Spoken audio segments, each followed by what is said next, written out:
Вълкашин, наричан още Вълчан войвода. Стовари се турското иго над българският народ. Настанаха времена на страдания и неволи. В Горни Луковит времената бяха страшни. И ето, появи се Вълкашин. Той бе защитник на онеправданите и съдник за турците. Пооплашиха се турците. Какъв е той смел юнак Вълкашин? Вълк ли е? Те не могат да го намерят вече 12 години из горите.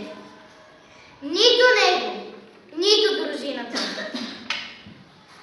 Пръв помощник на Вълкашин войвода бе отец на Танаил.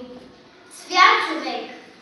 Той криеше войводата в малка черквица, закътана високо в гората, да турците не можеха да стигнат до там. Мина се време.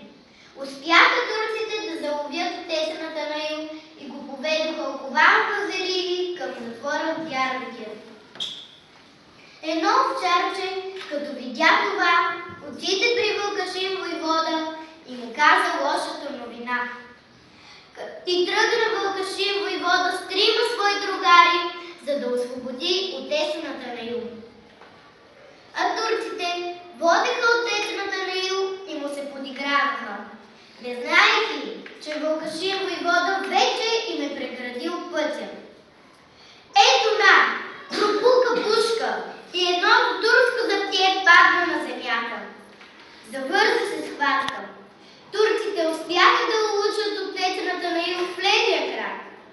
Пада на Божия човек на земята. Като видя това, Вълкашин войвода с гола сабя в ръка се втурна върху заптието. Втурнаха се и неговите другари върху турците. След малко гората отихна. Разсея се димът от лютата битка. Наложиха билки върху раната на отеца на Танаил. И ето, така се случи това. Хайдутите спасиха светия човек. Разказват, че още много години вършил подвизи Вълкашин войвода и неговите другари. Разказват, че минали оттатък вулкана и от тук вече нишката се губи във времето.